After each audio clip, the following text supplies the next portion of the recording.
That's impressive. Okay, we will reconvene the meeting. You spend a little more time than you do. So maybe you gotta charge for that. Okay, our next case is 25-30-Z, Souder Family Trust number 10, requesting a rezoning to change the zoning classification of a property from A1 Ag Preservation zoning district to rural RR Rural Residential zoning district. This isn't a Class A or Class B case. All zoning cases have to be approved by the county board. So the county board will make the final decision on this case. Brad Sauer?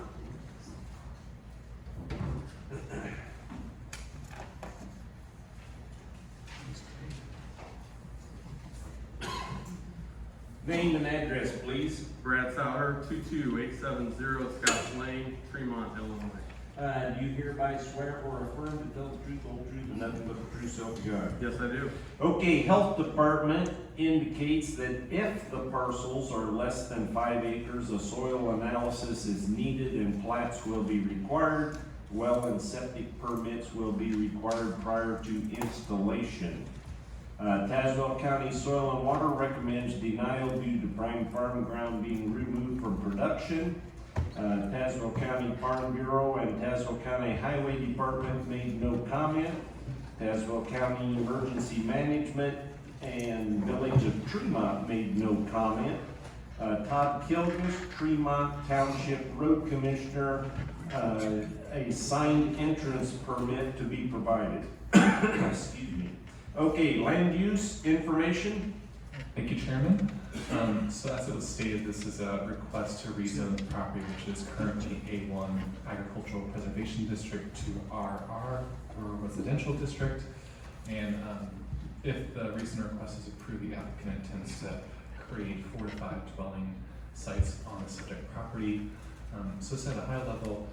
The A1 zoning district is established to benefit and protect agricultural uses throughout the county, whereas the rural residential district is established to provide an opportunity for rural residential development in areas normally outside the reach of public facilities.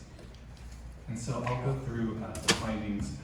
First, the ones that staff found to be positive, and then after that, I'll go through ones that staff found to be negative. So to start out, there's a finding that talks about that the amendment is not going to be detrimental or endanger the public health, safety, or welfare of Tazewell County.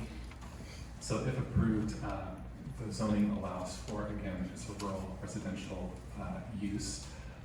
There are other properties in the area that follow that same type of development pattern, and typically single-family dwellings don't pose any danger or risk to public health, safety, or welfare in the area, so staff found that to be positive. There are other properties within the general area that have uses similar to the ones that would be proposed if the rezone request is approved. So there are rural homes to the south of the property immediately across the street of a similar lot size. So staff also found it to be positive. There's a finding that talks about the request being consistent with zoning classifications of property within the general area of the property in question.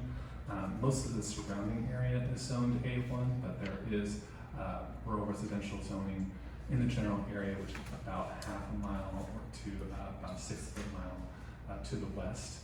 And there is also residential about 1/8 of a mile to the east. So staff did find that to be met there. There's a finding that talks about if the property in question is suitable for the uses permitted under the proposed zoning classification. So again, if this were to be approved, the uses underneath that classification are for large lot, single-family residential development. The property is suitable for that with the topography, and as I discussed, there are other examples of similar lot sizes immediately adjacent to this property to the south.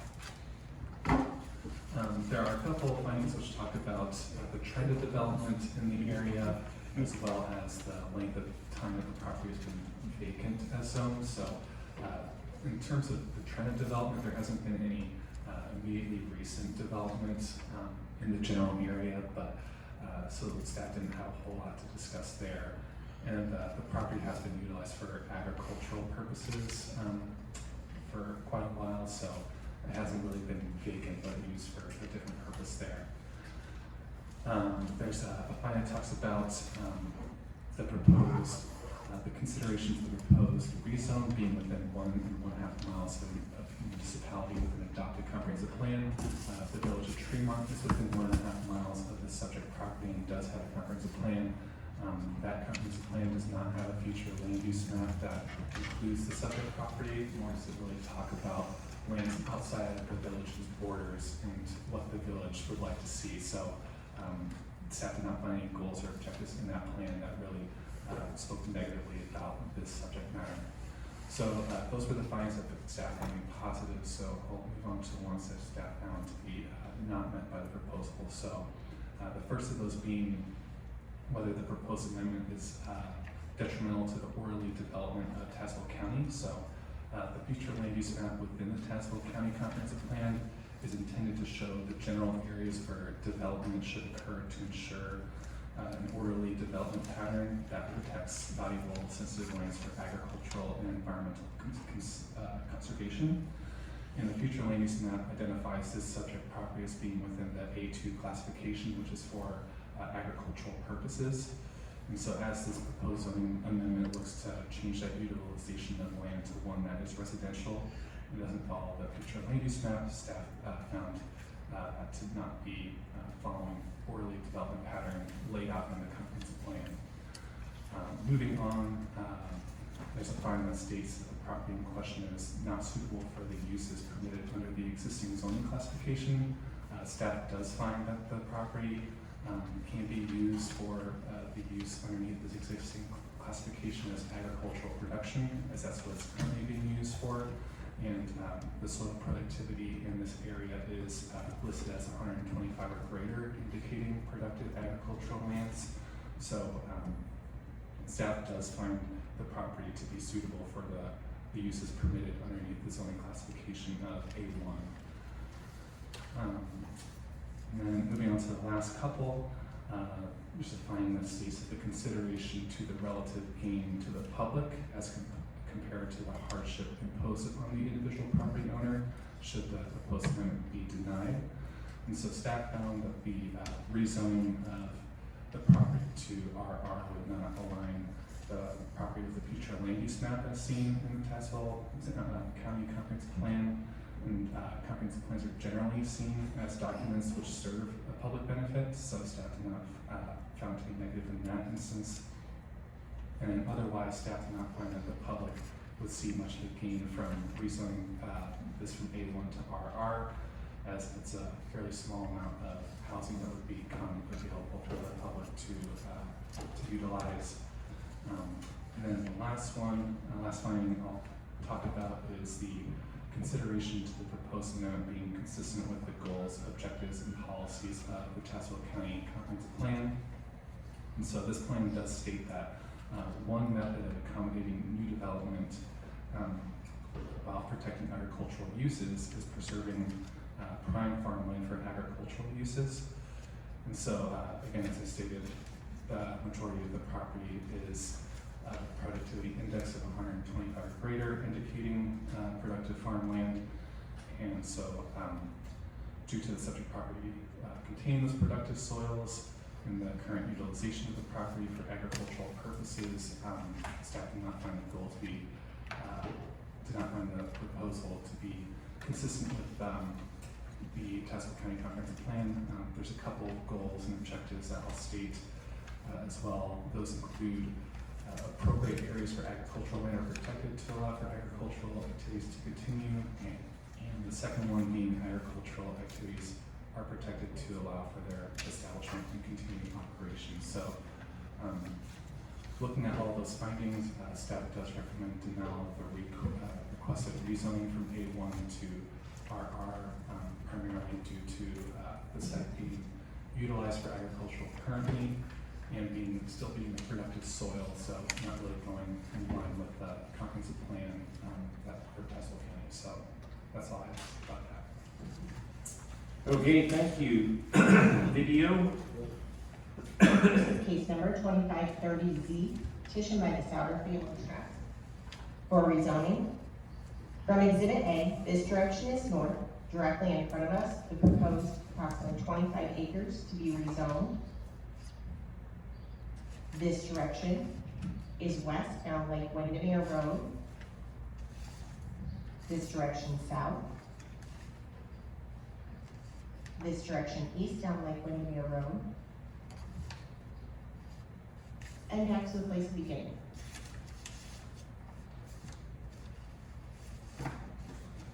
Okay, thank you. Okay, Brad, why don't you explain the request tonight? Okay, our family purchased this nearly 2 years ago, and when we did, our intent was to farm the majority of it. At the time of the sale or the purchase, we broke off the east 5 acres and sold it off for a potential building site. And we've had requests of additional spots to build homes, and so we want to divide the balance of the 25 acres into 4 lots with frontage on Windermere Road. There would be a 5th lot in the rear that we would access via our easement down the lane and continue to keep that in agricultural use. So our intent is to develop 4 single dwelling lots, approximately 4 to 5 acres each. They would be approximately 230 to 250 feet wide by approximately 900 feet deep. And they would be very similar to the properties that are adjacent right across the road. There's actually 5 lots that are approximately 250 feet wide, varying depths, but our intent would be that homes would be developed similar to what's on the south side of the road, and we think that would be very consistent with the area. It would provide additional tax base to our community and school district, and I've distributed a soil type map. The majority of the 25 acres is soil type 279B, which is Rosetta. And if you look at the attached, I'm not sure I have the attached soil legend, but from the bill of sale program on the sale date, the Rosetta silt loam soil type productivity index is 114, not 125. So our understanding is that it would fall below the 125 average. And we just think it would be a positive thing for the community.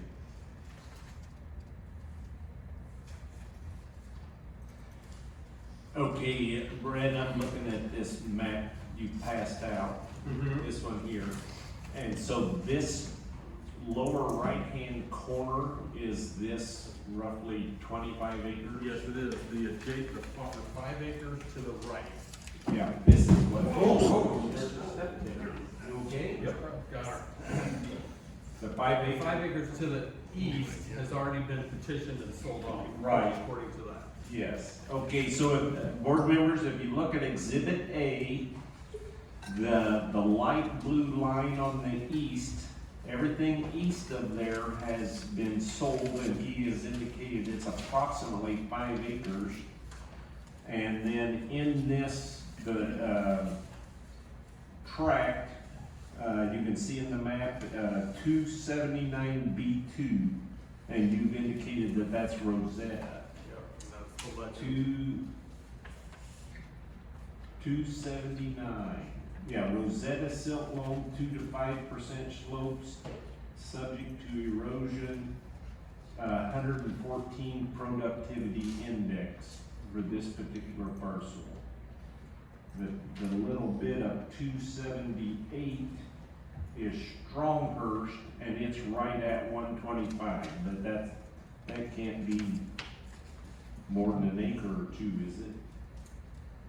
Maybe 2 or 3. But Yeah, okay. The majority is the 114, okay?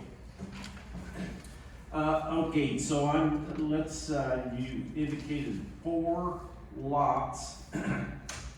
And so, Four lots off the front of Windermere Road. right, The 5th would be in the back. okay, so it would be the light blue in the back. Yeah, and according to the sales brochure on the date of the sale, I've given you a copy of the easement, and it is outlined going the full length of the property. Oh, to that Yeah, parcel. So my intent would be to continue to use the easement and access the rear lot and keep it in agricultural use. Okay, and who is there a dwelling at the end of this? Yes, there is, Jared Beckendorf, Okay, sitting in the back row. And the reason I wanna keep the back 5 acres in agriculture is to keep a buffer between him and okay, future homes. okay.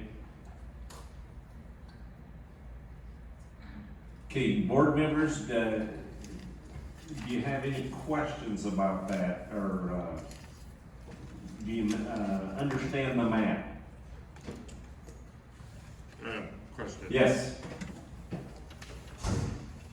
Were all your comments, Chairman, regarding Exhibit A only? Well, Exhibit A and then the updated soil map that we have that Okay. was passed out. Okay, thanks. Yeah, I haven't even turned to Exhibit B yet. Well, Exhibit B is just a red outline of the whole tract. And so Exhibit A shows how the potential division is,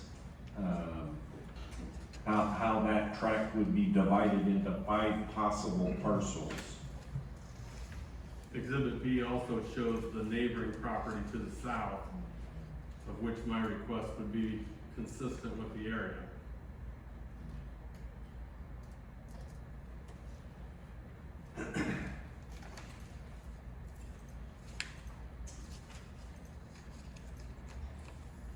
Okay, Jackie, why don't you explain to us what, the request is from A1 to RR. What does RR mean? Is there a, if he asks for 5 lots, can those be broken farther down, or, what's the requirements? So RR allows for tracts of land down to 2 acres. However, he has said under oath that he only intends the 4 acres. So when they actually go to do the subdivision plat, that will go before the plat review committee, obviously, and that's going to be the road district, land use planner, health department, things of that nature. That initial review, and then it will go to land use to approve as well. Obviously, if he comes to the department staff with anything other than what he's proposed under oath, we would strongly encourage him to go back to the drawing board and create it just as stated this evening. But again, it would be up to the land use committee to authorize staff to sign a final plat. So obviously, if you've sat here and heard him say under oath as well, that the intent is only for tracts of land. All having frontage as he estimated this evening, obviously you could potentially deny that preliminary plat, not authorizing me to sign off on a final plat. Okay, so if this goes through and a lot is sold and somebody wants to subdivide it further, they would have to come back to this committee first, or they would not be allowed to? So as described, they would not have road frontage. So they would have to go and request a subdivision modification or a road waiver, not having road frontage out to the road from the tract of land. Okay. Okay, board members, questions? Yes. Brian, first of all, I want to congratulate you on your ideology here. It's important to let give places for people to expand in rural areas, and I think this is amazing, and this is what we need. I wanna know if you have you, or do you know, is there an HOI in the properties across the road that they use, and Like an HOA? homeowners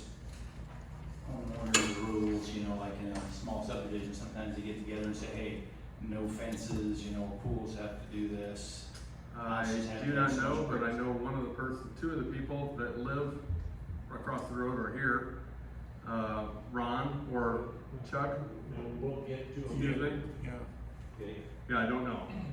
And if there is, are you going to make that a policy on this property as sold to someone?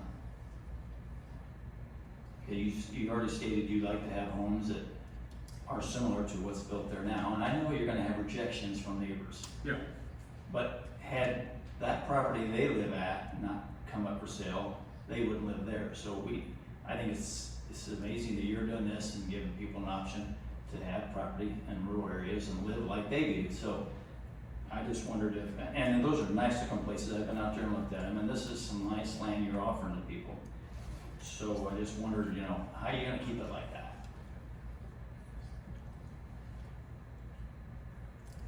One of my intents would be to sell it to contractors who would have some influence on what's developed. I haven't given it any thought about an HOA or that type of thing. Although you would like to keep it in a similar, high quality looking site. So I don't have an answer to that, Sean. Okay, board members, others, questions? Okay, land use? Sorry, I meant to ask this earlier. There's a notch in the lower left of this property. Is that some contested land that's not attached to this, or is it owned by somebody else? It's owned by somebody else. When Jared Beckendorf bought the fourth lot, which is the building site in the back, he was required to buy 200 feet of road frontage based on the county code. And so that is his 200 feet of road frontage that's blocked out. So my west lot would have access just to the east of his current property, which is 200 feet wide. Thank you. Does that answer your question? Yes. A couple questions. The back area there that you weren't gonna develop, how large of an area is that? That's between, I'm not really sure, about 3 acres, I think. The pipeline runs through that. If you can see through on the map, there's a diagonal kind of That yellow line line? that's coming northeast to southwest. And that cuts through part of that, and then the northern part slopes off to the north, and it really wouldn't be that suitable to build on. So we want to keep that in ag.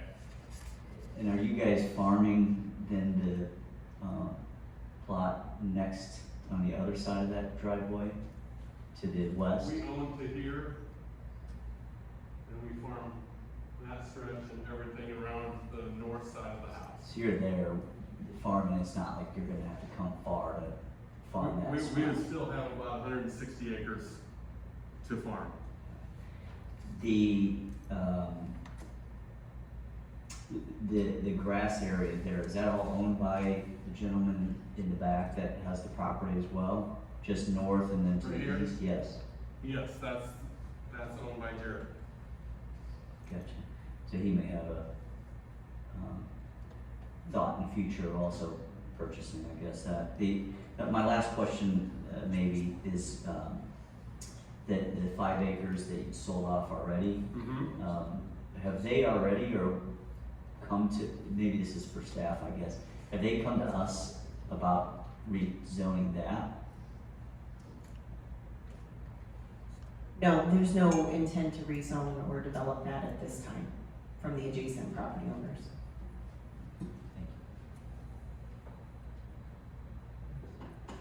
Okay, other questions? Board or land use? Okay, Jared Binkendorf. Jared here, come up to the microphone. Used to serve with the big Name and address, please. Hello, I'm Jared Beckendorf. I live at 25754 East Lake Windermere Drive. And you hereby swear or affirm to tell the truth, the whole truth, and nothing but the truth, so help you God? Yes, I do. Okay, so as indicated earlier, there's a short period of time where you'll have some opening comments, and then we start our questioning back and forth and so on and so forth, and then at the end, you'll have a time for closing comments. Okay? Okay, thank you. Can you pull that microphone a little closer? Yes, sorry, my apologies. That's good. Good evening, my name is Jared Beckendorf. I live at 25754 East Lake Windermere Road in Tremont, Illinois. My property directly borders the Saudi River rezoning project on 7 sides in total. I purchased my land at the same time as Brad did in October 2023 with a clear purpose to raise a family in a quiet rural setting where I could hunt, fish, target shoot, and enjoy the peaceful environment that brought me to Tazewell County in the first place. So I was fully aware that much of the land around me was owned by the Sauer family at the time. At the time, all of it was owned A1 agricultural. That zoning carries the expectation of a very limited residential development, just 1 home per 40 acres without a special variance. That expectation changed when the Sauer property was subdivided into 3 parcels, including this 26 or 25.6 acre parcel, now proposed for rezoning. Under RR residential zoning, this single tract could be developed into as many as 12 home sites originally, but with Sauer saying under oath only being maximum of 5, that has since changed. But even at 5 houses, that is not a minor change. It is a complete shift in nature of the use of my land. So, and all the surrounding properties, where this increases traffic and road around the property, or around my property on East Lake Windermere Road in specific. So, it's already a narrow, poor condition road, so having even 4+ more homes being upwards of a dozen cars being affluent homes, it would be a lot of traffic right outside my front yard. And I have a dog and whatnot, so everyone's concerned of that type of thing. So another concern is trespassing and loss of use of land. So the likelihood of trespassers on my land, including my pasture and wood areas, will go up. My ability to hunt and shoot safely will diminish as homes encroach on what intended to be a quiet private space. There's also noise and light pollution that comes with homes. More people mean more light, more sound, less of the natural environment that rural zoning is meant to preserve. So another point is water quality risk. RR rezoning requires septic systems. With added houses, that's potentially 5 more places draining into the same watershed, which is into my creeks and Sutton Pond eventually. So, residential lawns are also known to be treated with far more chemicals than farmland. Homeowners apply between 3.2 and 9.8 pounds of pesticides per acre, whereas farmers typically only use about 2.7 pounds. Residential lawns can also receive up to 10 times more pesticides and other chemicals than farms in general. So these chemicals often run into local waterways like mine and Sun Pond, harming the ecosystems and the water quality. The EPA notes residential runoff is a key source of non-point source water pollution. And lawn pesticides are often are linked to health issues, including cancer, asthma, and neurological disorders. And those are all cited from different EPA websites of our government. So, viable alternatives already exist. There's not a situation where there's nowhere to build in the town. There are currently 6 lots for sale within 1 mile of Tremont, 10 homes listed near Tremont, including a 6-acre property on East Pearl Street, a 2-acre lot on Locust Street that's been on sale for nearly 2 months in North White. And that is not including some of the neighborhoods that down Road 9 that had a Tremont or a Pekin address. I was just looking at Tremont in specific. There are over a dozen properties in the surrounding area that are for sale currently. So A personal note, when I spoke with Brad Sauer directly on June 29th, he mentioned growing up on a quiet, private piece of property off Sauer Road. He had a long driveway as well with plenty of space. His driveway was about a quarter mile long, so very similar to mine. And I asked him honestly, if you want to have someone come and develop land around his childhood home, and he said no. So I shared that not to attack him personally, but to pose a simple question we should all consider. Why do unto others what we would not want done unto ourselves? So my closing request is I ask the board to consider the long-term consequences of this rezoning, not just for me, but for the entirety of the rural zoning in Tazewell County. There is no shortage for housing opportunity in your town, but there is a shortage of land like this, quiet, undisturbed, and preserved for those who choose to live it away from this subdivisions and development. Please uphold A1 zoning and preserve the rural character of this area. Thank you for your time and consideration. Okay. Board members, do you have any questions for Jared?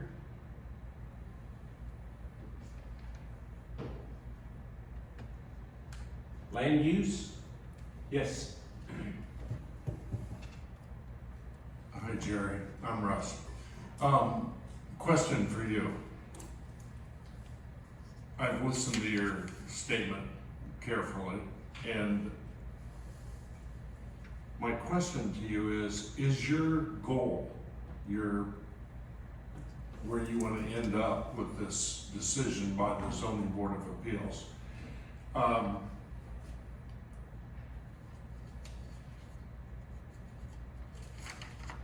simply to not rezone the property from A1 Agricultural Preservation District to rural residential zoning district? Or is there some negotiated center piece that you would be willing to engage with Mr. Sauter so that both of you would be happy? That's my question. Sorry. The obvious goal is to prevent all houses from being built directly in front of my own house, where there's only so much farm ground, and it's one of those things where we could talk and try and figure out something, but that would just include discussion between Brad and myself in the future. So at this point, I would prefer to just have it remain as ag only. Thank you. Okay, so a follow-up to that.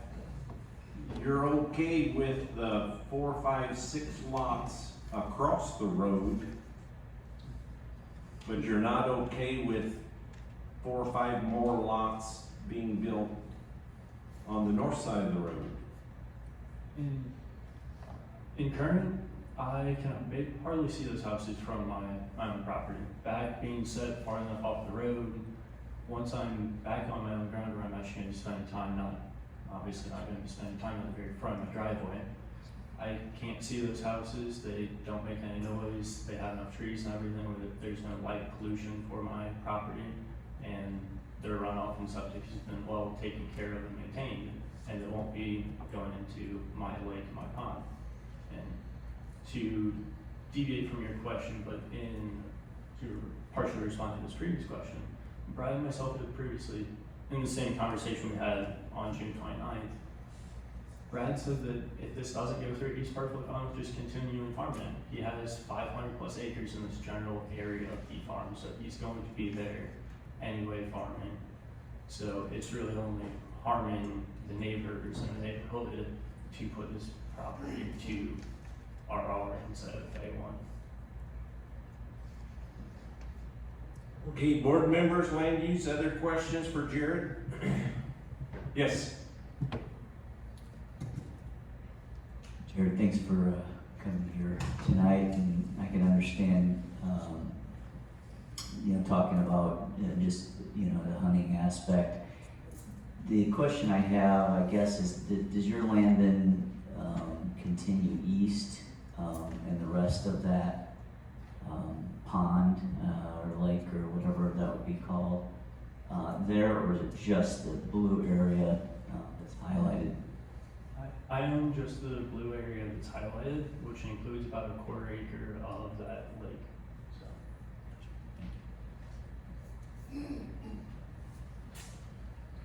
Okay, other questions? Okay, do you have any specific questions for Brad? I do not at this time, no. Okay, do you have any specific questions for Jared?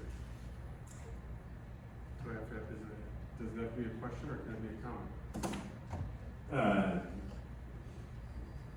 I didn't hear what Brad said. He asked if it needed to be a question or a comment. I see. So it can be a short comment. Yeah, I'll just refer to the conversation we had on the 29th and where I grew up on the south side of Tremont, when I petitioned 5-acre lots off of Southern Lane.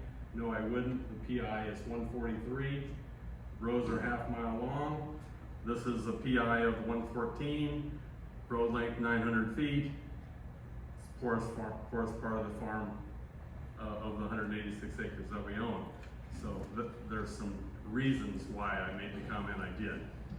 And I'm interested in keeping the 5-acre or whatever acreage it is, the northern area of that, of my 25 acres, and keeping that in agriculture. That would keep a distance of probably 500 to 600 feet from his home as a buffer to give him privacy and protect some of the interests that he has. If he's hunting, he's probably not going to be shooting to the south anyway, because it could reach the homes on the south side of the road. Okay. Any final questions for Jared? Yes. This land, with the stream and everything through it, is this pasture? Are there animals on this? There are currently not animals on the pasture, but I'm in talks to have cows on the pasture, so. Okay, so potentially there could be livestock here in the future.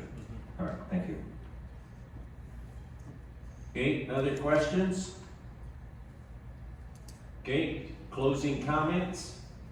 I would just like to thank everyone for their time tonight and considering our case, so thank you and have a good night. Okay. Noah Benkendorf.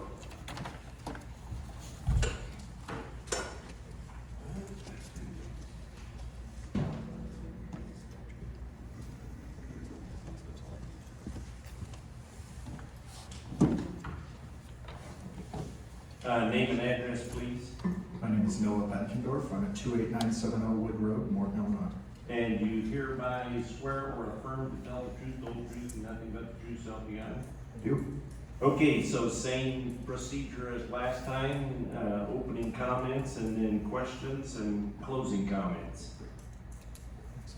Good evening. My name is Noah Benkendorf. I'm here representing my brother, Jared Benkendorf, with the goal of preserving the agricultural nature of his property in the area around it. While he has already spoken to his passion for the land and all of his care for it, I'm here to go over some of the legal issues with this rezoning attempt. Jared brought this, and actually, thank you. Could we go to the next slide, please? Jared bought this property in 2023 at the same time as the Souders and the Vandenbergs. Prior to that sale, Jared's property and Souders' property were all one parcel. His property is a rather odd parcel shape as a result of that sale.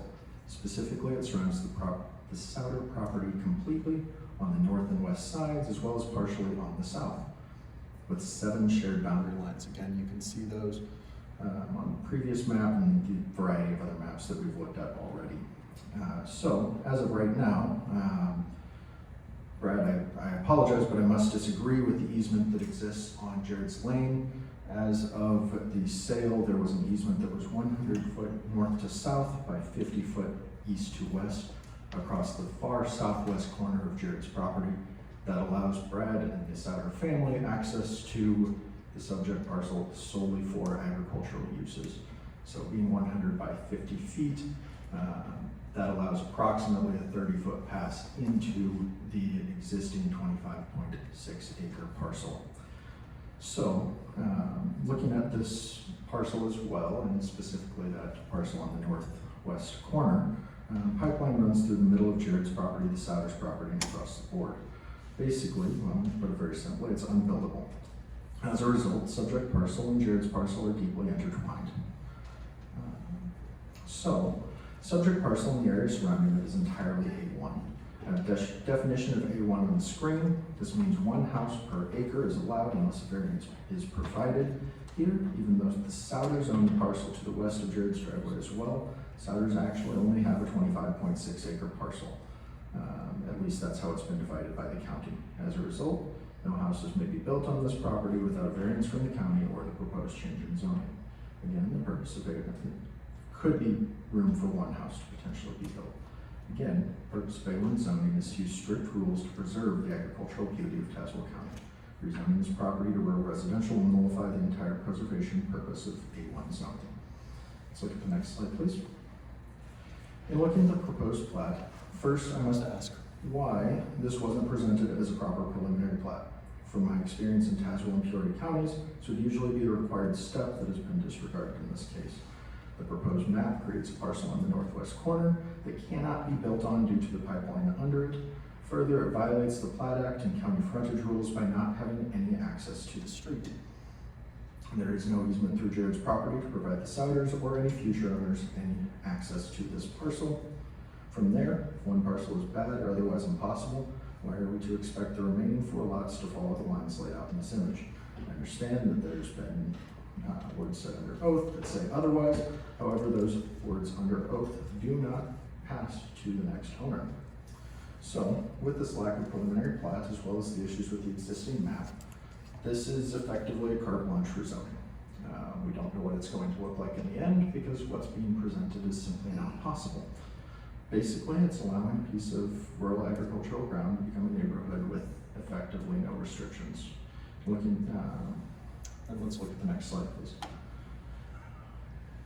In looking at the surrounding zoning, I understand that the application includes that the proposed use is consistent with the surrounding area.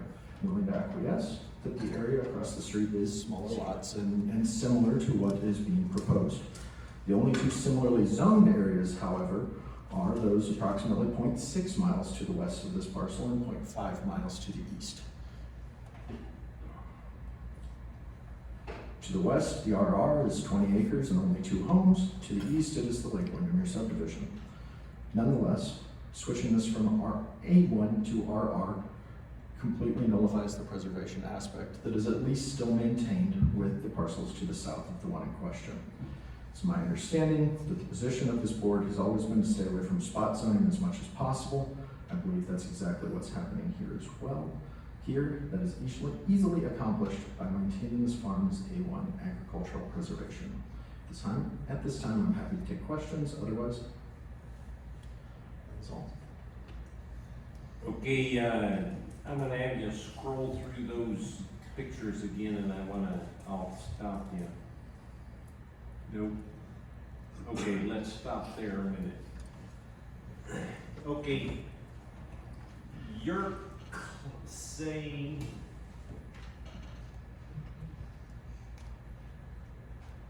that if these tracts are zoned and sold off, this tract is landlocked.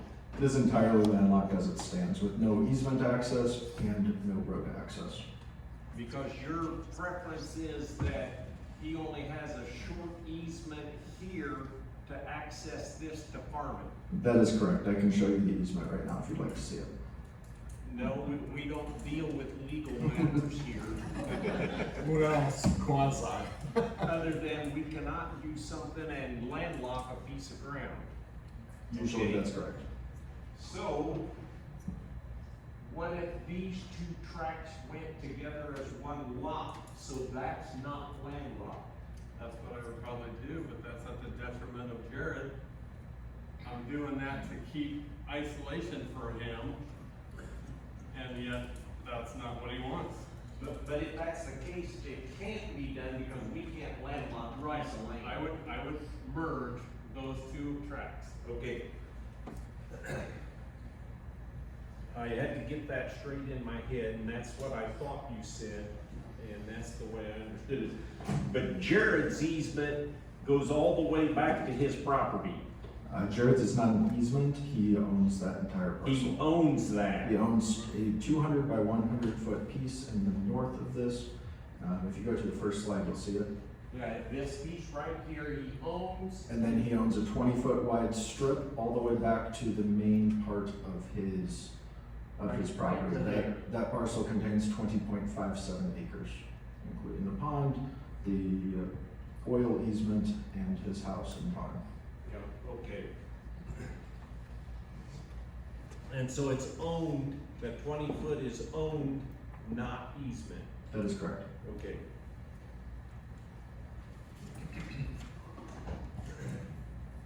We ended up with a flag lot and didn't even know. That's a different. Okay, board members, questions for Noah?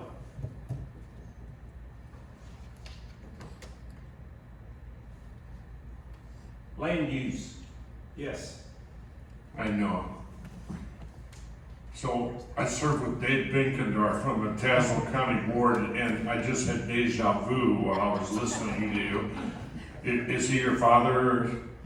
He is my uncle. Okay, that makes sense. But I don't have a lot of questions for you. I listened carefully to what you said. Some of what you said is sort of legal, is sort of like when we talk about flag lots, I would say we don't call them illegal, we just try to avoid them. Would you agree, Chairman? Okay.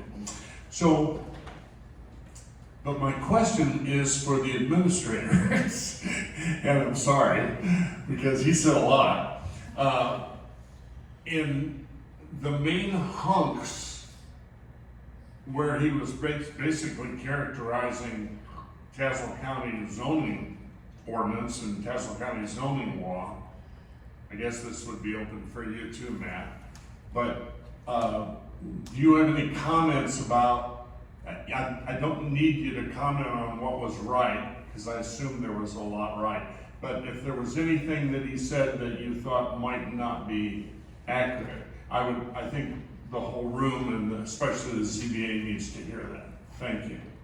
So this is where we had kind of prefaced this evening's meeting as, is this the appropriate location for this zoning? Understanding that if the rezoning happens, a 2-acre parcel is something that can be considered because that's what rural residential allows. However, the preliminary plat, the plat review, the review of the subdivision comes at a later date. Right now, it's just the evaluation of the committee's and ultimately the board's decision whether or not this is the right location for this. Then we further look into the requirements of that zoning district and of the subdivision code to ensure that everything is met. And we had kind of conversed about that previously. So to say that we don't have a preliminary plat tonight, no we don't, because if this isn't considered for rezoning by the county board later in the month, then that would have been all for naught. So that is a second layer, kind of like then building permits come after that piece. So it's right now, is this the appropriate location for this particular zoning district? That was very helpful. Matt, do you want to jump in at all? I mean, I don't think I have a lot to add to that. That's a correct summary of the procedure and the issues. If you have more specific questions, I'd be glad to weigh in, but I think that's pretty accurate. Okay, thank you very much. I think I rest. And that's the way I understand it and interpret it as well. Mr. Souter, you either own this ground or I think it's, if you call it a trust, you have the authority to do business for the trust. Yeah, I'm the trustee, and the trust owns it jointly with my parents, Jerry and Peg Sauer, undivided interest on the whole 186 acres. And he filed the appropriate paperwork to request this rezoning. And so, that's why we're here. Does that make sense? Whether it's legal or illegal, as described in the testimony, that's not the consideration tonight. This is step one of a many different steps, okay? Okay, other questions for Jared, board members or land use? Yes? I know how you're doing. Question for you or maybe for Administrator on the zoning. Wondering what the zoning is across the street, because your slide talked about no R1 or RR. It is A1 across the street. That has been done through variance or some other method, which I do not know of historically. So those plots don't look that big, I guess. So you're saying they would have to have been 25 acres or? This could have been under prior zoning, this could have been by variance, this could have been by prior authorization. Previously, we've seen areas divided in this way with authorization of the land use committee under a subdivision review. Anymore, we wanna make sure that they're complying with the regulations of the zoning district that they're in. So when you look at those lots, they're anywhere from like 2 to 6 acres is about what they are. But under prior administration, prior regulations. We cleaned up a little bit more than we used to. Overall, I guess what I'm hearing is that maybe those should be rezoned, I guess, but that's a different discussion, but I think that's my only question, thank you. Okay, other questions? Okay, Jared, do you have any specific questions for Brad, or I'm sorry, Noah? No. I do not at this time. Okay, do you have any specific questions for Noah? Only except the easement. It was presented at the sale, and it's highlighted out of the brochure that the easement went all the way through, and if that is incorrect, then it would force me to combine those two tracks, which would be a negative from your family's perspective. And I'm trying to create a buffer between potential homes and Jared's home and give him more privacy and distance. And so that's my position. We bought it thinking we had an easement that went the length of that, and I could access the fields back to that line that I'm showing you on the one page. And if that's incorrect, then it'll force me to adjust my plot size and number. I'd reduce it from 5 to 4, and it would include the north plat. So, just for clarification. As it stands right now, I have the easement in front of me. You're welcome to see it afterwards. It does have your signature on it, describing the west 50 feet and the south 100 feet of what is Jared's parcel. Okay.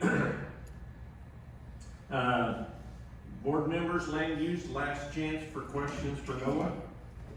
Thank you. Okay, closing comments? Okay, thank you. Jerry Meeker?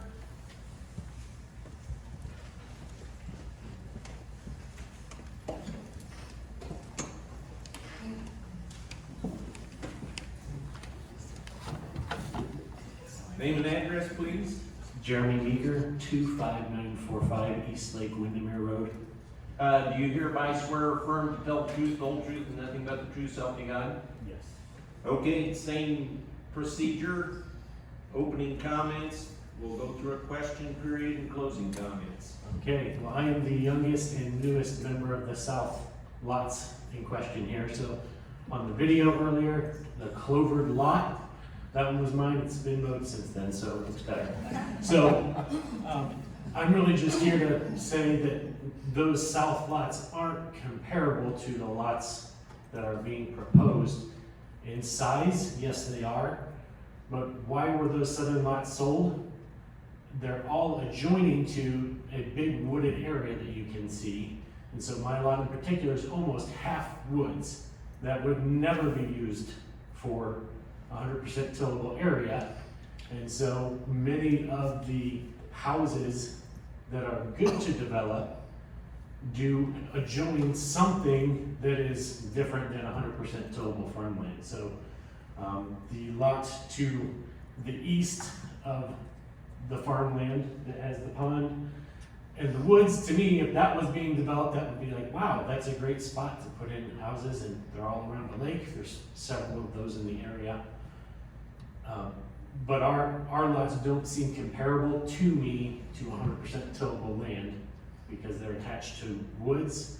All of our septic drains into a ravine and a creek that does not dump into someone's pasture or someone's pond directly.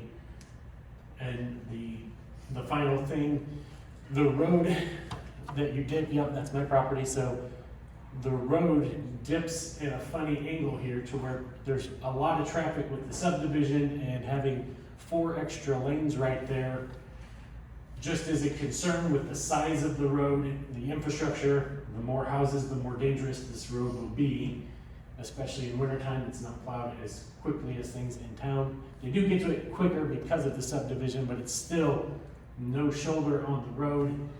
And so that's another concern as a resident here with the slope and all of the access driveways being on a little dip in the road there that could cause accidents of people not paying attention that are going to the subdivision. So that's my 2 cents. Okay, board members, questions for Jeremy? Land use? Yes. I guess I'll ask this for you, Jeremy, but it could be for anybody. I used to go out to Lake Windermere a lot. I don't know, when it was new, and I had friends that lived out there. But I haven't been there for, I don't know, 20 years or more. Do they still have available lots for sale on the main road that goes through the property? Or are those all sold out, or? I'm not sure. If there are, there's not many. I see. So where I'm going is basically density of traffic. And I'm trying to figure out whether that would be a problem that would be any more or less than regular sale of lots and new residents to Lake Windermere. Maybe you're the wrong person to ask that. Yeah, I don't think there's any lots for sale in Lake Windermere currently, but this road, if you drive it, isn't really set up for high traffic. So the more traffic, the worse it's gonna get. And then if they wanna redevelop it and make it to have a shoulder and be safer, that's one thing, but that's a whole other investment. That might be. Thank you. Okay, other questions for Jeremy? Okay, do you have any specific questions for Brad? Do you legitimately believe that the highest and best use for this plot is to turn it into homes? I think it's a viable option. It's like I said, it's the poorest part of the farm, of the 186 acres that we farm. It's broke into a separate field from the lane. I've got interest in people wanting to buy a lot. So that looked positive to me. It's a positive to the school district. I've got the Tremont Road Commissioner's support for entrances. So, yep, 4 more homes is gonna add a little traffic. If Jared gets married and has kids, his traffic is gonna increase too. So, I think that's a minor issue. Okay, do you have any specific questions for Jeremy? I do not. Okay, closing comments? I think the highest and best use is what I would urge this committee to look at when you're making a recommendation to the board. Thank you. Okay, thank you. Mike Knapp?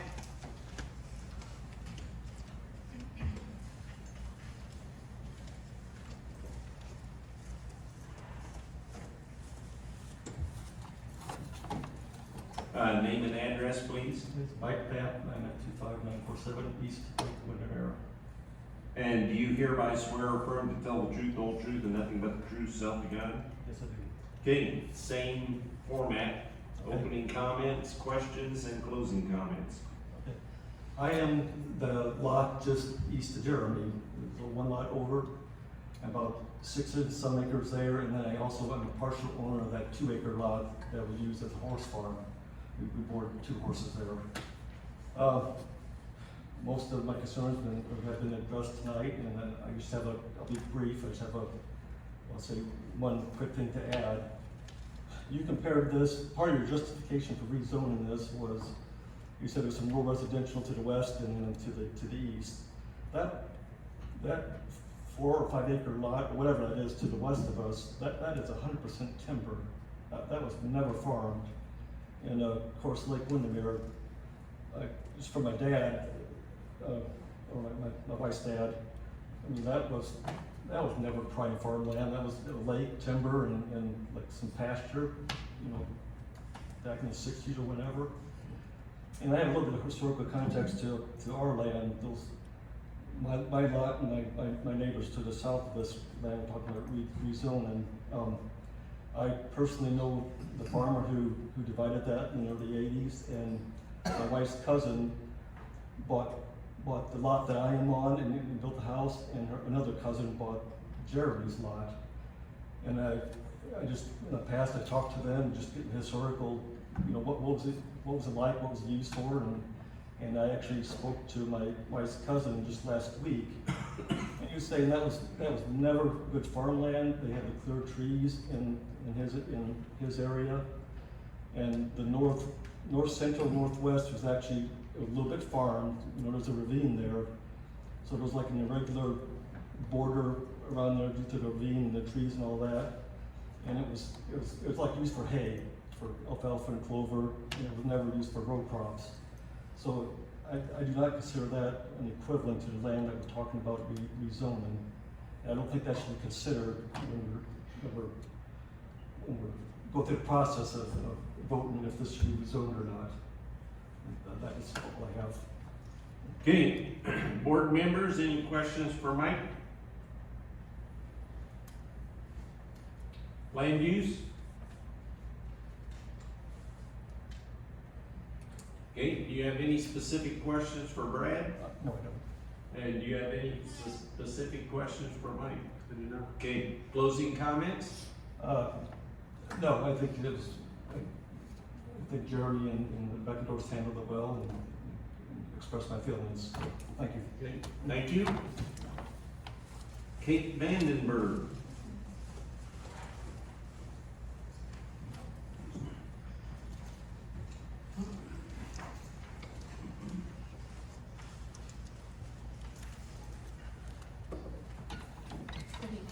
All right, name and address, please. Kate Vandenberg, 2677 Ashley Court in Tremont. And do you hereby swear or affirm to tell the truth, the whole truth, and nothing but the truth, self you got? I do. Okay, same format, opening comments, questions, and closing comments. Good evening. Thank you for being here tonight. My name is Kate. My ancestors were some of the earliest European settlers to homestead in Tazewell County, and many of them are buried in Dillon Cemetery.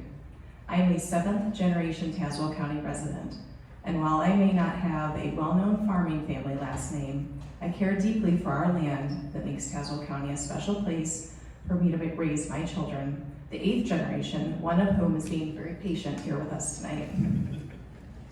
When the Gould family land auction took place nearly 2 years ago, I was over the moon to have been granted the opportunity of a lifetime to preserve a very special piece of property, which you can see in photo 1.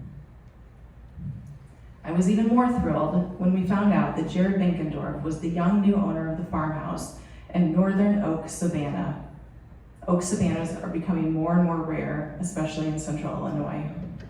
Jared's values of land stewardship aligned very well with ours. I was quickly dismayed though once I realized that the property line of the adjoining west farmland purchased by Brad Souter at the same auction, which had been in agriculture for over almost 120 years, cut through a small west side of our land, cutting us off completely from the northwest 2 acres. In less than 2 weeks, I was contacted by Brad to work out a deal, and just as quickly, I came to the realization that he was out to make a quick buck. The price of what he referred to as useless timber went from $19,100 per acre that he paid to $30,000 per acre in less than a month. The day he and I met to talk about property lines, he joyfully pointed out to me the spots that he would have put in residential lots if he had bought ours and Jared's property, and how he would have subdivided them. When I pointed out that it wasn't zoned for that, he brushed it off and said he would simply just get it rezoned. In an effort to preserve and protect our investment, we agreed to purchase the additional 5 acres.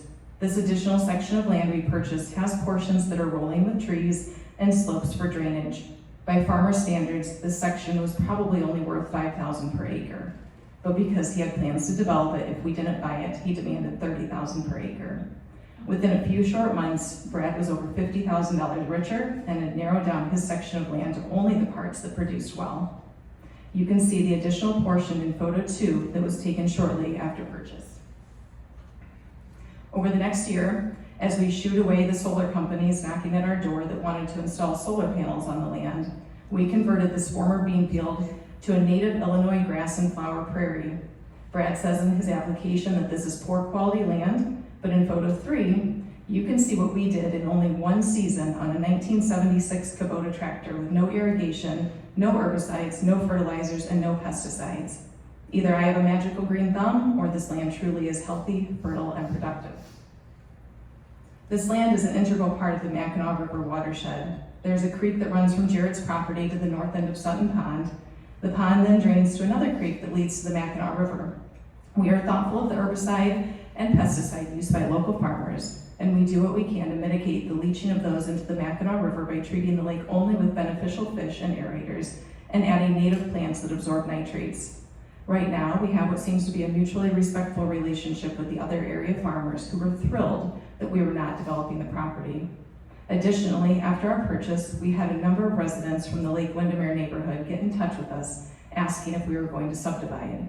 They all breathed a sigh of relief when we told them our goal was land restoration and preservation. Many have contacted us over the past year to compliment our land management and thank us for our efforts in preservation. Brad is asking for a rural residential designation, which is not in alignment with the areas he states in his application. The handful of lots across the street on Lake Windermere Road are zoned A1 with variances, which have a 5-acre minimum lot size. Everything else in the area is A1. Seeing how eager he was to make money off us from the unfortunate property line does not lead me to trust that he will not immediately flip this to 2-acre lots, sell to a developer who specializes in poorly made McMansions. Did you know that according to a U.S. Fish and Wildlife study, a manicured lawn puts 10 times more the amount of chemicals into our ecosystems per acre than conventional farmers do? Even if he does what he says, and these are limited to 5-acre lots, this would be a nightmare for controlling algae growth, keeping fish healthy, and preserving other aquatic life on Sutton Pond and the streams that flow into and out of it. This doesn't count the septic systems that would leach into our groundwater and the Mackinac River watershed. This doesn't count the strain on the water table for sprinkler systems, wells, and in-ground pools that are sure to be part of this. This doesn't count the additional noise and air pollution from lawnmowers and leaf blowers. This doesn't count the additional traffic on an already undersized yet very busy country road. This doesn't count the light pollution from security and decorative lighting that will further block the night sky for future generations of children going out to the country to search for constellations and shooting stars. Regarding Brad's logic for the zoning change, saying it would help with needed housing for the area, I disagree this is the proper avenue to achieve that. As a real estate investor myself with over 50 units, I am well versed in the housing market and needs for our area. Unchecked residential real estate growth without simultaneous commercial and industrial growth leads to strains on our public schools, roads, and safety services. Adding a few McMansions in the middle of a cornfield is not the solution. Our community needs affordable housing connected to city utilities and services that attract young families, not luxury homes accessible only to the wealthy that strain rural infrastructure. Let's consider how Morton is growing. The majority of subdivisions are extensions of the village. Curb, gutters, and municipal utilities are streamlined and used efficiently. As Morton neighborhoods have grown, so have the commercial and industrial sectors on the north end of town. There are 2 outlying neighborhoods, Kennel Lake and Mayfair, but the majority of growth is within village limits attached to village infrastructure. In fact, only 10% of homes that feed into 709 school district are outside of village limits. Comparatively, let's look at Tremont. You have Lake Windermere, Iron Mountain, Hickory Hills, and Royal Colony, in addition to other smaller residential areas. I learned a lot from reading the earlier referenced 2022 Tremont Comprehensive Plan and found out there are over 100% more students located outside of Tremont village limits than are located within the village of Tremont. These homes are already tapping into and using the limited resources available, rather than making use of what's provided within the village. This doesn't sound like a sustainable plan for thoughtful growth, and after reading the Tremont Comprehensive Plan, the village of Tremont agrees. According to this plan, the current village water infrastructure could accommodate over 500 more homes, and there are already sections of land planned for future residential development. There are 3 objectives from the plan that I want to point out tonight, and you can see them in the next 3 photos, numbers 4, 5, and 6. First, focus on affordable housing to attract younger families. Second, promote development directly adjacent to municipal infrastructure and village boundaries, thus developing efficiently and discouraging sprawl. And third, protect areas of unique natural beauty such as vegetation, waterways, streams, forest land, and floodplains, emphasizing their values as important resources in all development types. This zoning hearing tonight, if recommended, would be in direct conflict to the goals, desires, and wishes of Tremont residents and the Village of Tremont leadership. Based on how conversations and the purchase of the extra 5 acres of land from Brad transpired, I don't believe Brad bought this land to farm it. I believe he bought it with eyes on a bank account eager to develop it and hoped he could easily push through the zoning changes needed to do this. What's most disappointing is that despite specific requests to purchase if it was ever for sale, Brad never contacted us or Jared about purchasing this tract of land up for discussion tonight. If he had, and the price was reasonable, we would have found a way to purchase it together to preserve it forever. Not just for us, the Vandenberg and Bankendorf families, because the preservation of land ultimately isn't for us. We are only temporary here. I'm not going to live long enough to sit under the shade of the additional trees I've already planted. This is for the 8th generation we have right here in this room. This is about passing Tazewell County values on to generations beyond them even, because they were given the chance to witness our generation leading the way and showing them what sustainable economic growth looks like. This is about taking effective, real, money where your mouth is action to be stewards of a future for all the residents of Tazewell County. This is about teaching by example to preserve a life that our ancestors that originally homesteaded on this land set out to do. I brought with me tonight a petition opposing this change in zoning and development with over 60 signatures from Tazewell County residents, most of whom live within a 1-mile radius of this property. Had we had more time, I believe we could have gotten a lot more. I ask all of you tonight to not recommend the zoning change to the county board. Thank you for taking the time and being willing to listen to our collective concerns. Okay, board members, questions for Kate?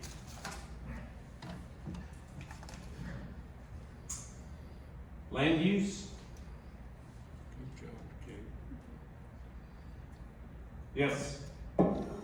So that spot next to the lake is no longer field there, that's the wildflower farm? Correct, yep. Where you can see the line on the east side kind of goes through the west side of the lake. You can keep track of my directions there. That was the additional 5 acres that we purchased. And if we hadn't, we would have been cut off from that northwest corner of our property. Thanks. Sure.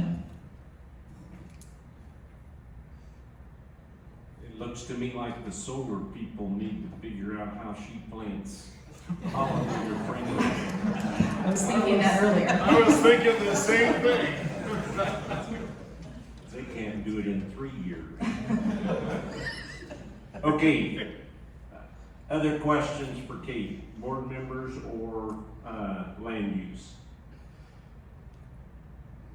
Do you have any specific questions for Brad? I do not. Okay, do you have any specific questions for Kate? Not at this time. Okay, closing comments? That's all I have. Thank you for your time this evening. Thank you.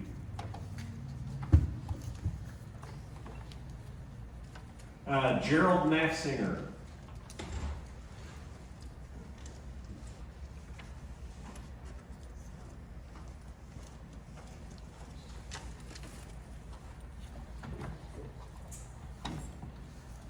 Name and address. Gerald Massacre, 7288 Morris Mill Road, Delavan, Illinois. And do you hereby swear or affirm to tell the truth, whole truth, and nothing but the truth, self you got? I do. Okay, same format as previously, so. All righty, I'll make it short so we can get out of here. I think my landlady is the problem of all this here, so. I was a tenant and lived on this farm and farmed the land 39 years until it was sold in 2023. In these 39 years, I married Lori and we raised our 3 children here.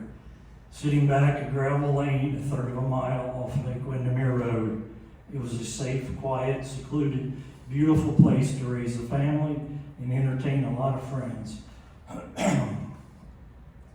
When the farm sold, I was thrilled to meet several young couples interested in the house and 20 acres. They too were looking for a quiet place in the country to enjoy nature, wildlife, privacy, and raise their family.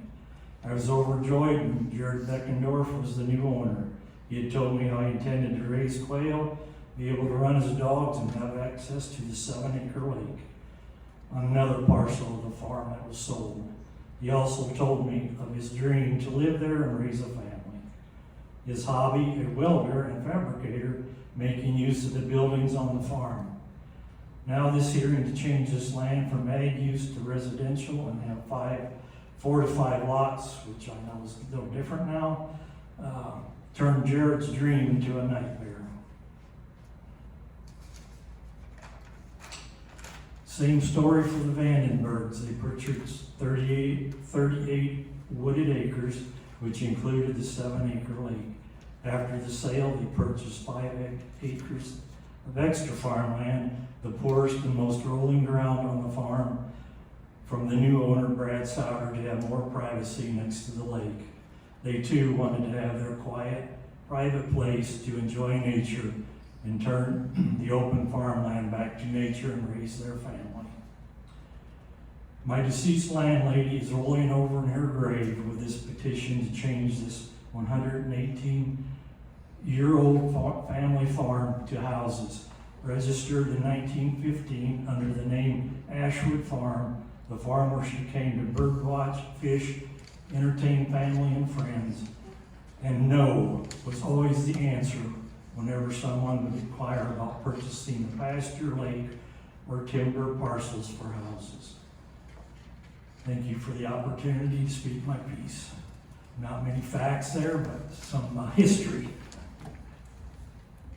Okay, thank you. Board members, questions? Land use?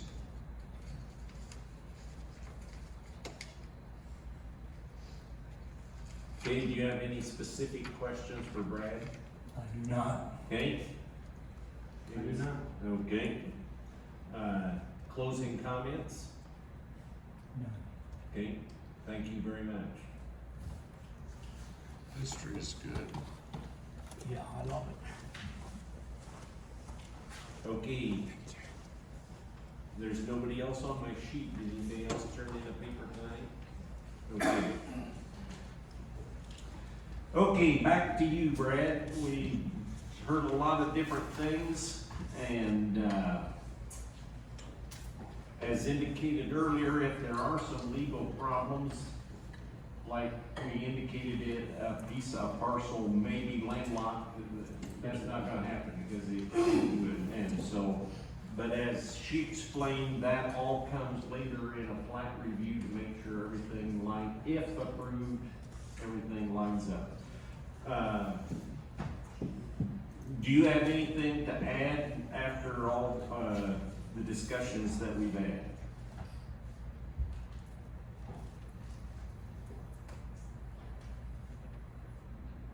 Only that, I think if I divided it into 4 lots for homes, it would be consistent with what's across the street.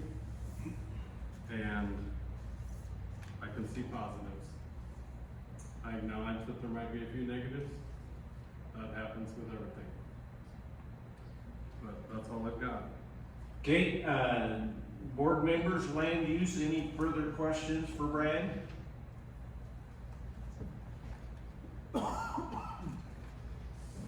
Yes. One other question I had, not specific for Brad, but is, not to extend this either, but is it just something that you would have to add a stipulation on with that back, lot if it were approved tonight, or is that something that he has to redraw? So what he gave is just a concept, right? He's here saying this is what I would do with the parcel. What you're looking at is what can be done with the parcel. If it's an RR, again, if he chooses to, has somebody approach him to sell as a whole, that individual can restructure the property however, and as long as it meets the rural residential requirements, then they'll be in compliance. Again, I think we're looking at kind of how he outlined it and what he is telling us under oath, or you folks under oath, that he plans to do. That could change. As far as landlocking a parcel, if we do find that that easement, based on what he conceptually gave you, is not accurate, you know, he would have to get additional approval. He would either have to restructure those, get ownership out to the road, or ask the land use committee for road waiver, subdivision modification of the subdivision code to have at least 20 feet of access to the road. Yes. Unlike a lot of the other cases we handle with rezonings, you can't attach conditions to them. You know, you're simply making a decision to switch from this zoning class to another zoning class. So it's not possible to attach the types of conditions that we often do in, say, special use or variance cases.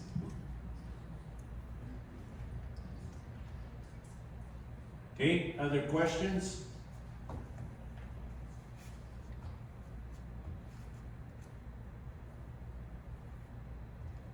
Okay, now's your opportunity for closing comments.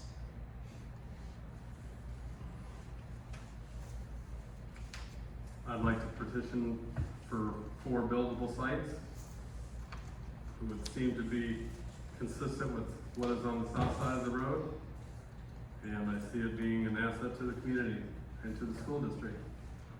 And appreciate your time. Okay, thank you, you're excused. Okay, that concludes the public portion of tonight's hearing. We're going to get our paperwork in order and then we'll start deliberating shortly.